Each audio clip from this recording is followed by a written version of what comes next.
ఒకరిదురొచ్చి ఆంబోతుల మారిగా మాట్లాడచ్చు, మమ్మల్ని విమర్శించవచ్చు. అది కాదు ఇక్కడ విషయం. ఎవడైనా సరే, బుద్ధి జ్ఞానం ఉండేవాడు ఎవడైనా సరే ఆలోచించాలి. మాట్లాడితే కాఫర్ డ్యామ్కి డయాఫామ్ వాళ్ళకి వ్యత్యాసం తెలియని వ్యక్తులు, ఎక్కడ కాఫర్ డ్యామ్ ఉందని ఎత్తుక్కునే వ్యక్తులు, ప్రాజెక్టు వెళ్ళిపోయి కాఫర్ డ్యామ్ ఎక్కడుంది అని ఎత్తుక్కునే వ్యక్తులు అన్నమాట. అన్ని ప్రాజెక్టులు కాఫర్ డ్యాములు ఉన్నాయి అని మాట్లాడే వ్యక్తులు ఇది కట్టలేదు అది కట్టలేదు అంటారు. సిడబ్ల్యూసి, గవర్నమెంట్ ఆఫ్ ఆంధ్రప్రదేశ్ అందరూ కూర్చొని ఈ ప్రాజెక్ట్ని పూర్తి చేయాలంటే ఓసారి చాలా తపనిస్తుంది, చాలా కోపం వస్తుంది, ఇరిటేషన్ వస్తుంది.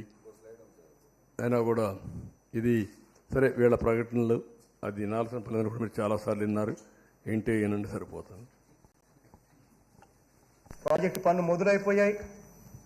ప్రాజెక్టు 2021 జూన్ నాటికి కంప్లీట్ చేస్తాము, నీళ్ళు ఇస్తామని కూడా ఖచ్చితంగా చెప్తాము. ప్రాజెక్టు మంచి స్పీడ్లో జరుగుతూ ఉంది. ప్రాజెక్టు బాగా కూడా పనిచేస్తూ ఉంది.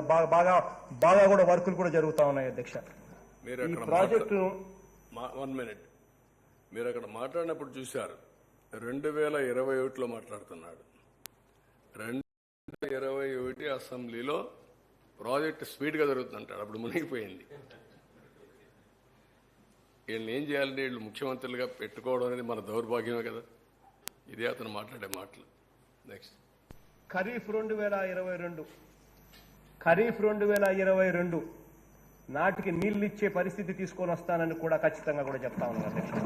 ఆ అవరోధాలన్నీ కూడా అధిగమించి ఈ ప్రాజెక్టును 2023 ఖరీఫ్కు కల్లా ఈ ప్రాజెక్టు పూర్తి చేస్తామని చెప్పి చెప్తా ఉన్నాను. సో కూడా అధిగమించి ఇప్పుడు దేవుని దయ వల్ల కొంచెం గాడిలో పడింది. 2025 ఖరీఫ్ కల్లా ఖచ్చితంగా పోలవరం ప్రాజెక్టు పూర్తి చేసి నీళ్లు కూడా పెట్టే పరిస్థితి వస్తుంది. జూలై ఆగస్టులో ఆ వరద 2025 జూలై ఆగస్టులో 41.15 మీటర్లలో నీళ్లు పెట్టే పరిస్థితి కూడా ఇది ఈ పోలవరం ప్రాజెక్ట్ అనేది వెరీ వెరీ కాంప్లికేటెడ్. అంత తేలిగ్గా అర్థం కాదు.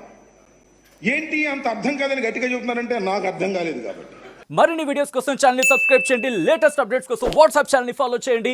అండ్ లింక్ డిస్క్రిప్షన్ లో ఉంది.